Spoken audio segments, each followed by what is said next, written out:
don't think I'll ever forget the sound of the rain that night.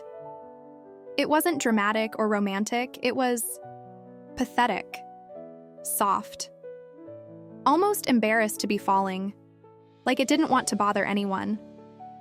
I was sitting in my car, parked outside a CVS, staring at the steering wheel like it might give me answers. My fingers were clenched around it so tightly my knuckles had gone white, but I wasn't driving. I hadn't even turned the engine off. I just couldn't move, not forward, not backward. Not anything. And the pain, God, the pain. It wasn't even the worst flare-up I'd had. That's the thing. It was the constancy of it, like a roommate who never left, never shut up, never let me sleep. My whole body just felt wrong, like my skin didn't fit anymore. I remember thinking, is this it? Is this just how it's going to be now? I was 42 years old and I felt like I had already started shrinking inside my own life. Every day I got a little smaller, a little less visible. I was a mom, I was a daughter, I was a person once, but by that night I felt like nothing more than a patient, a walking list of symptoms no one could solve. I had just come out of yet another doctor's appointment, fourth one that month, same script. Your labs look fine. Maybe try yoga? Have you considered antidepressants? They looked at me like I was making it up. And honestly, sometimes, I wondered if I was. I had spent the last 2 years Googling words I couldn't even pronounce. Chasing diets, swallowing pills, doing stretches in my living room at 3 a.m. because I couldn't sleep. Nothing changed. Nothing helped. That night, in the car, something broke in me. Not in a dramatic, sobbing, throw myself on the dashboard kind of way.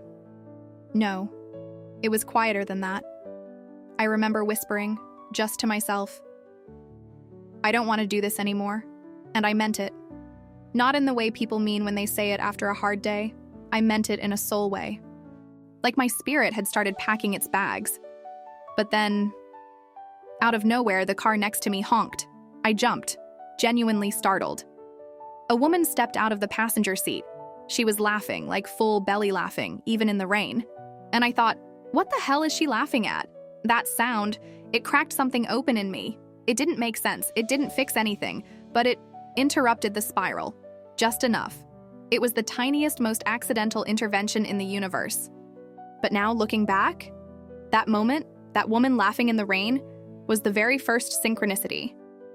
I didn't know it yet. But the universe was starting to whisper back. Before all this, before the pain had a name, before my body started sending signals I didn't understand, I was the woman who woke up before her alarm. It sounds small, maybe even annoying, but to me, it was everything. I used to love mornings. I'd get up early, lace up my shoes, and jog around the neighborhood before the sun came up. The sky would still be purple-blue, and the world would feel quiet.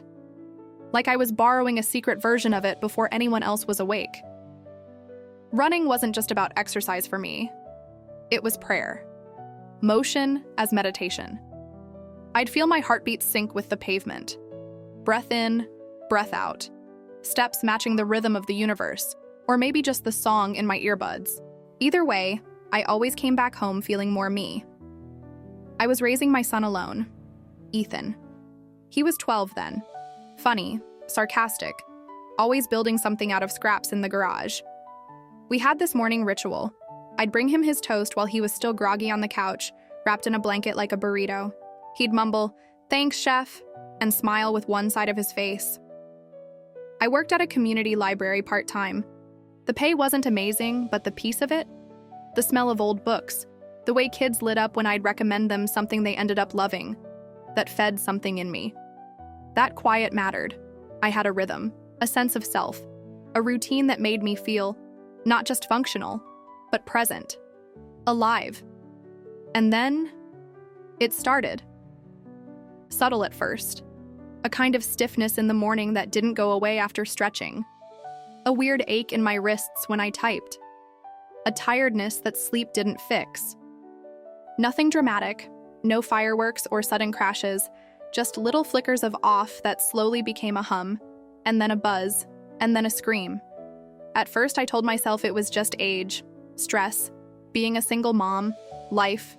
I drank more coffee. I skipped runs. I brushed it off. For months. Until one day, after walking the library stacks for 2 hours, I sat down at the front desk and my knees actually buckled. I dropped into the chair like gravity had tripled. My coworker looked at me, wide-eyed. "You okay?" she asked. And I said, "Yeah, just tired."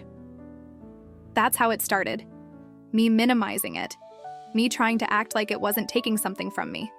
Because if I acknowledged how bad it was getting, I'd have to face what it meant. I told Ethan I was just sore. I told my mom I was fine. I told my body to get it together. I didn't listen. Not until it screamed. And when I finally went to the doctor, blood work, more blood work. Then referrals. Rheumatologist, neurologist, nutritionist. Nobody could agree on anything, except for one thing, that I wasn't technically sick. Your labs are within normal ranges. It could be stress. Have you tried yoga? I began to hate the word normal. Normal didn't feel like waking up with burning joints, or canceling plans because the idea of putting on clothes hurt, or forgetting words mid-sentence because my brain felt like mush. Normal didn't feel like walking through molasses every day, with a smile stretched across my face like a sticker. One night after Ethan went to bed, I sat on the edge of my bathtub in the dark. I didn't turn the lights on. I just sat there and let the pain pulse through my arms, my back, my legs.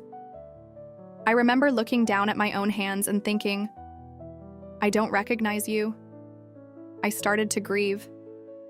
And that's something people don't talk about enough, the grief of becoming someone else against your will. I was losing the woman who jogged at dawn, the librarian who remembered every kid's name, the mom who danced around the kitchen to 90s music with a wooden spoon in her hand. That version of me was fading, and I didn't know how to get her back. At some point, I stopped trying. I gave up the running. I reduced my work hours. I made excuses to friends. I wore looser clothes because even fabric hurt. I learned how to fake energy for Ethan, how to laugh through the pain, how to exist without truly living. I started Googling symptoms late at night, reading forums full of women like me, all of us floating in medical limbo, sick but not officially, invisible. I fell into patterns, routines, wake up, hurt, pretend, nap, hurt, cry in the shower, try again. I wasn't surviving, I was stalling. And all that time, I thought I was just waiting for a diagnosis, for a label, for someone with a clipboard to tell me what I had so I could finally do something. But the truth? I was waiting for permission to believe something better was possible. I just didn't know that yet. I used to think that doctors had answers, that there was something noble and comforting about lab coats and waiting rooms and sterile clipboards. I thought if you were hurting and you asked for help, someone would help you.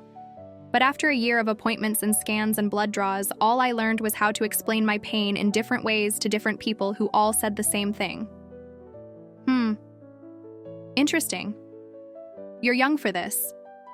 Try to stay positive. They gave me labels: chronic fatigue, fibromyalgia, possible autoimmune overlap, but each label came with the same disclaimer.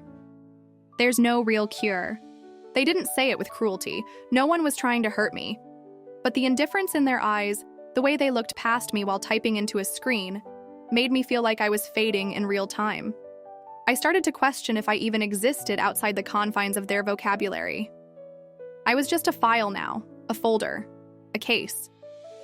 One doctor, an older man with cold hands and a smile that didn't reach his eyes, actually said to me, "Some women are just more sensitive to pain." He said that as if I should be flattered. I walked out of his office and sat in my car for an hour. Didn't cry. Didn't scream. Just stared at the windshield, frozen. That was the first time I felt it. The numbness. Not just physical. Emotional. Spiritual. Like something inside me had gone gray. I stopped expecting answers. Stopped hoping appointments would lead to anything. I became mechanical. Show up, strip down, answer questions, numb myself, leave. I was collecting prescriptions like Pokemon cards, muscle relaxants, nerve blockers, sleep aids, antidepressants. None of them made me feel better. just less aware of how bad I felt. I was chemically cushioned inside my own suffering. And then there were the side effects: dry mouth, mood swings, dizziness, nausea. I once fainted in the kitchen while boiling pasta and hit my head on the counter. Ethan found me on the floor when he got home from school. I told him I slipped on water. He didn't believe me, but he didn't push. He just brought me a bag of frozen peas and sat beside me while we watched reruns in silence. I hated myself for that moment, for scaring him, for not being the mother he deserved. The guilt was its own kind of pain, sharper than anything in my joints. My world shrank. I stopped picking up the phone when friends called. I left messages unread, invitations declined. I told people I was resting. I told myself I was healing. But the truth was uglier. I didn't want to be witnessed in that state. I didn't want anyone to see me limping, struggling, groaning to get off the couch. I didn't want pity, or worse, advice. Have you tried cutting gluten? Maybe you're just stressed. You should get into essential oils. I was tired of being someone else's science experiment, their pity project, their spiritual lesson. So I disappeared, even from myself. I stopped journaling, stopped looking in mirrors. I didn't recognize the woman I'd become, bloated from meds, hollow-eyed, hunched over like someone twice my age. One night, I opened my laptop and typed into Google, "Will I feel like this forever?" Not even looking for medical answers, just needing the universe to whisper something back. But nothing came. Just links, forums, Quora threads full of despair. That night, I stayed up until 4 a.m. My body ached, but I couldn't sleep. I laid in bed staring at the ceiling fan, listening to it click in uneven rhythms. I counted the rotations. I started crying and didn't even notice when the tears began. They just appeared. That was my lowest point. Not the pain, not the pills, not even the fall in the kitchen. It was the quietness of it all, the absence of hope, the dull, gray silence of a life paused indefinitely. And here's the thing that gutted me the most. I had started to accept it. To believe that this was just who I was now. That my life, my joy, my energy, my identity had expired early. That I would spend the rest of my years managing pain, making peace with less, and watching my own light dim day by day. I didn't know it then, but something was coming. Something small, quiet, almost laughably random. A moment that would change everything. The day everything changed didn't feel special at all. It was gray, damp, typical Portland winter weather. I remember being annoyed that I had left the house at all. I hadn't brushed my hair. I had bags under my eyes that looked like bruises. My body hurt. But I had to pick up a prescription. Again. So I stopped for coffee on the way, partly for the caffeine, mostly because sitting still in a warm cafe felt like something a person might do if they still had a life. It was nearly empty. Just a barista with green eyebrows and two guys in hoodies at a corner table talking too loud. I sat in the back with my coat still on, nursing a lukewarm oat milk latte I couldn't really taste. I had that dull ache behind my eyes, the kind that whispers you should be home in bed. That's when I heard it. Not from the guys talking, but from a phone, somewhere near them. Someone had left a podcast playing out loud on the table, and I only caught fragments of it at first between the milk steamer hissing and chairs scraping the floor. But then, a voice, calm, male, deliberate, said, "Your body doesn't heal by chance. It heals by intention." I paused. I actually looked up. The voice continued, "You are not your diagnosis. You are your consciousness. If you change your thoughts, you change your frequency. And your frequency is the blueprint of your biology." I remember blinking, confused, annoyed even. What kind of magical nonsense is this? I thought. Change my thoughts? My frequency? What does that even mean? But then, something strange happened. I felt something. Not a belief, not hope, nothing that big. Just curiosity.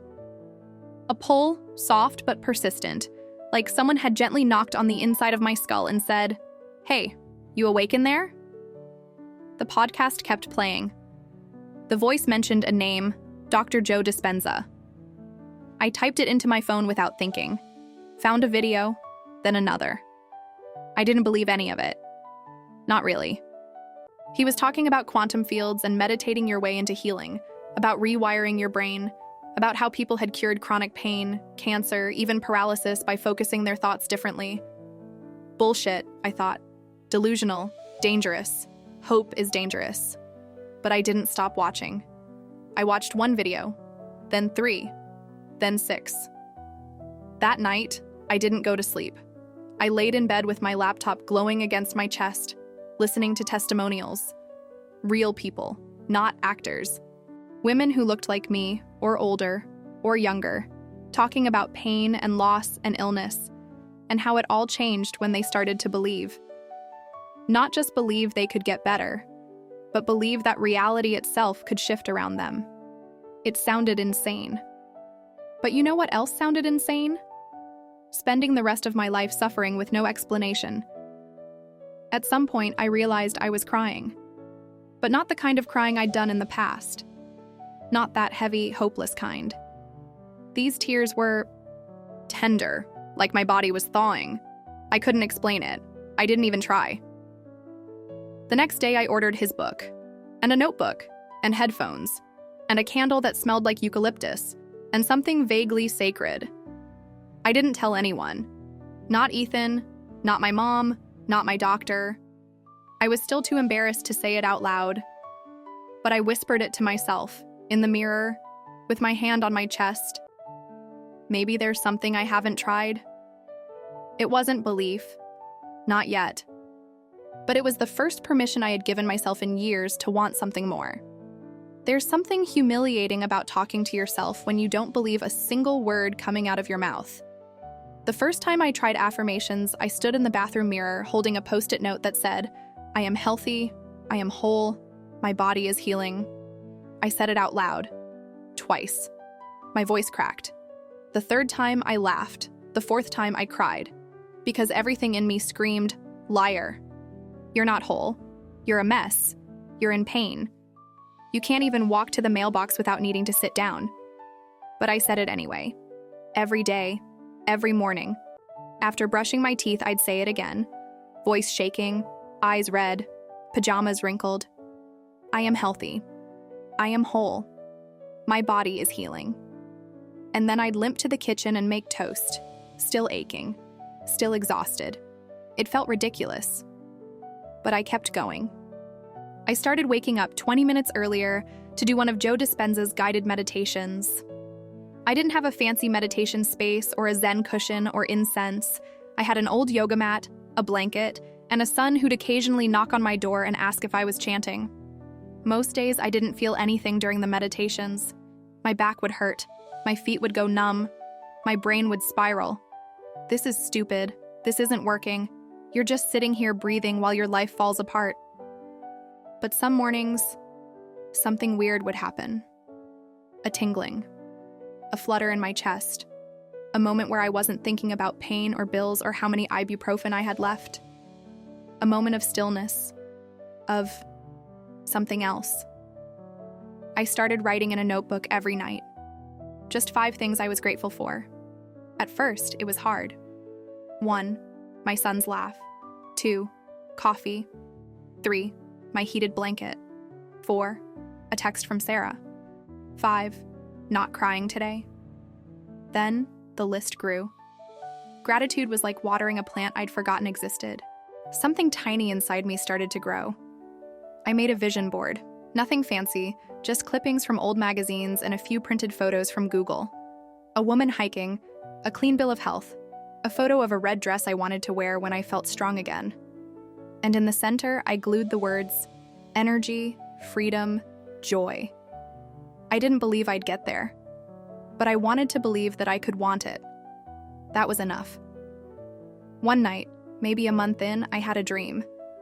I was walking through a house that looked nothing like mine. Warm light, huge windows, plants everywhere.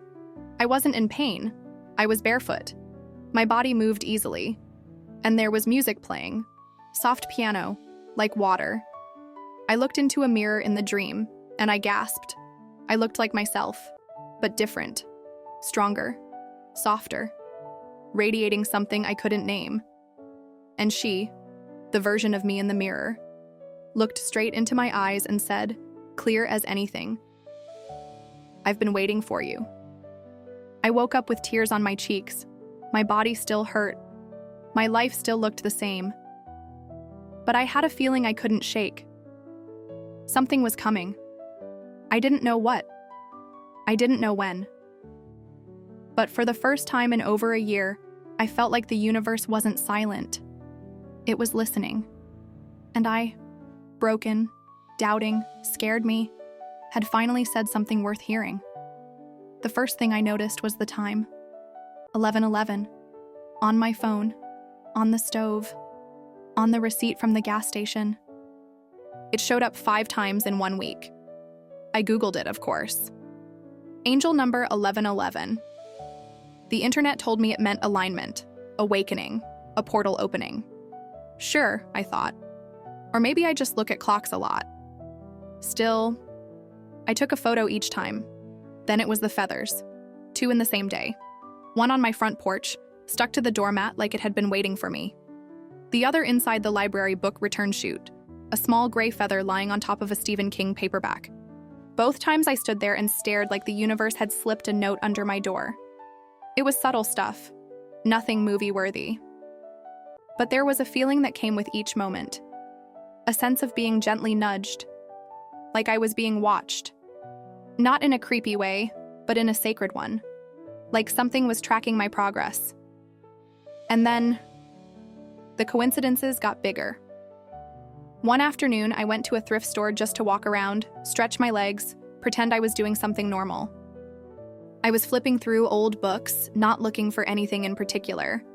And there it was, a worn, dog-eared copy of The Power of Your Subconscious Mind by Joseph Murphy. 50 cents. I opened it randomly, and the sentence I landed on said, "Your subconscious mind accepts whatever you repeat to it. It does not argue, it does not reason, it receives." I sat down right there on the dusty floor and whispered, "Okay, I hear you." That night, I had a weird, vivid flash while meditating. Not a vision exactly, but a memory I hadn't thought about in years. Me, as a little girl, maybe 8 years old, dancing barefoot in my grandmother's backyard, pretending the wind was music. I was spinning, laughing, feeling like I could fly. And the thought that followed came like thunder in my chest. She's still in there. The little girl. The joy. The vitality. The version of me that existed before the world, and my body, taught me how to shrink. From that night on, the signs didn't stop. A friend I hadn't talked to in years sent me a voice note out of nowhere. I just had this weird feeling I needed to check in. "Are you okay?" I hadn't posted anything online in months. Ethan randomly asked me, while we were watching a sci-fi movie, "Do you think the universe is, alive? Like, responding to people?" I almost dropped my tea.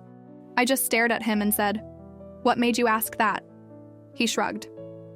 "Dunno, just a feeling." My body was still aching. I wasn't healed, but I wasn't hopeless either. And something had changed in how I moved through the pain. I didn't resist it like before. I didn't fear it as much. I observed it. I spoke to it. I imagined golden light entering the tight parts, warming them, expanding them. I imagined my cells smiling, my joints softening. I thanked my body for still carrying me. And when I felt doubt, and oh, did I feel it? I'd whisper one of my affirmations like a lifeline. I don't need evidence yet. I just need alignment. Because the truth was, I no longer needed the universe to prove anything. It was already speaking, constantly, quietly, kindly. All I had to do was keep listening and keep answering. I didn't notice the change at first. It didn't come with a drum roll or a beam of light from the ceiling. It came on a Tuesday. I was walking through the grocery store, something I usually dreaded. It wasn't just the walking. It was the fluorescent lights, the cold aisles, the decision fatigue. But this time, somewhere between the produce and the gluten-free pasta, I realized I wasn't in pain, not gone, not completely. but dulled, manageable. Like someone had turned the volume down without telling me. I stood there, next to the bananas, blinking like an idiot, wondering if it was a fluke. But then, the days stacked up, and more things began to feel possible. I could stand for longer periods. I wasn't collapsing onto the couch the second I got home. My hands didn't ache as much when I typed. One morning, I even caught myself humming while making breakfast. It wasn't just my body that was changing. It was how I related to it. I stopped resenting it. I stopped talking to it like it was my enemy. Instead, I whispered, "Thank you for carrying me. I trust you now." My meditations deepened. Sometimes I'd feel heat in my chest or see colors behind my eyelids that didn't make sense. Gold, indigo, waves of light pulsing through me. I began feeling a presence during them, like something ancient, benevolent, and wild was sitting with me. Call it energy, call it higher self, call it God. I stopped needing a name. It just felt true. Then came the doctor. I had to go in for a basic checkup, just to refill a prescription. But this time, it was a new physician. A younger woman, maybe mid-30s. She wore sneakers with her scrubs and had kind eyes. She asked the usual questions, and I gave the usual answers.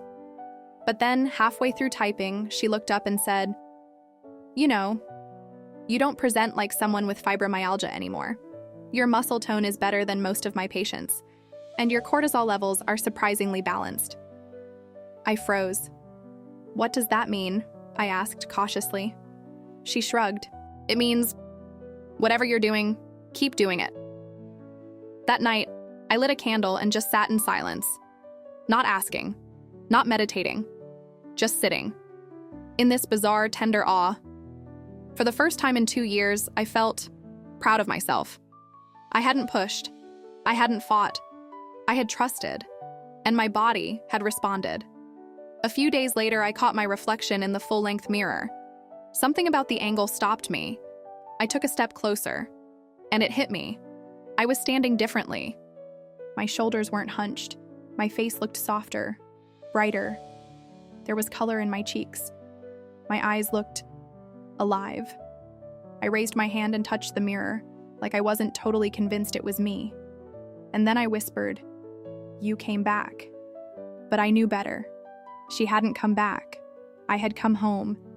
There's this thing that happens when you stop fighting your life. It starts to feel like it wants to dance with you. My body wasn't perfect. There were still days with stiffness, weird waves of fatigue, little echoes of the old pain. But now, when they came, I didn't spiral, I didn't panic, I didn't ask, "Why me?" I'd just smile gently and say, "Hey, I see you, we're okay." Because I wasn't afraid of my body anymore. I trusted it. More than that, I loved it. For carrying me through hell, for giving me another chance, for responding to my belief, not my fear. And slowly, life stopped feeling like a survival mission. It started feeling like play. I started dancing again, not professionally, I never had, just in my living room, barefoot, arms wide, music blasting. Ethan would walk in and roll his eyes, and I'd grab his hand and spin him in circles until he laughed so hard he collapsed on the couch. One night, he said, "You're different now." I froze. "Different how?" I asked. He shrugged, chewing on the inside of his cheek like he does when he's nervous. "I don't know. Lighter, like you're back, but not the old you. Like a better you." I bit my lip to keep from crying. "Thanks, bud." He looked at me. "You're happy, right?" I didn't answer right away, not because I didn't know, but because I wanted to say it slowly, with reverence. "Yes," I said. "I'm happy." He nodded, satisfied. "Cool." He turned back to his game. And just like that, a full circle had closed. I was the mother again. Not just a woman managing symptoms, not a ghost orbiting a child's life. I was home in myself, and I was present with him. I started showing up differently in every room I entered. I stopped apologizing for who I was. I started saying no to things that drained me and yes to things that sparked. I wore that red dress, the one from the vision board. I wore it to the library's annual fundraiser, where I gave a speech about resilience. Though secretly, it was about alignment. Nobody knew it, but every sentence I spoke had been birthed from a meditation. I began speaking to others like me. Quietly at first, in DM threads, in coffee shops, in email replies, women in pain, women who had been dismissed, women on the edge of giving up, and I didn't give them advice. I gave them permission to hope, to dream, to ask for something more, to trust that healing wasn't always clinical, that sometimes healing was remembering who the hell you really were. My life didn't look radically different on the outside. Same sun, same job, same house, same body. But inside, I lived in a new universe. Because the laws had changed. Because I had changed them. If you're still listening, maybe you're in pain right now. Maybe it's not in your body. Maybe it's in your bank account. Or your marriage. Or your dreams that feel like they've expired quietly without saying goodbye. Maybe you're tired. Tired of hoping. Tired of pretending you're okay. Tired of not being believed by doctors, friends, even yourself. I've been there. And I want you to know something no one ever told me. You are not broken. You are not weak. You are not too sensitive. You are not crazy. You are not imagining it. You're simply responding to years of holding yourself back, to beliefs you didn't even know you inherited, to a system that taught you survival but never taught you magic. But here's the thing they'll never say in waiting rooms or on prescriptions or in blood panels. You are a creator, a conscious, powerful, energetic being. And your body, your life, it listens to the vibration you emit, not the words you say.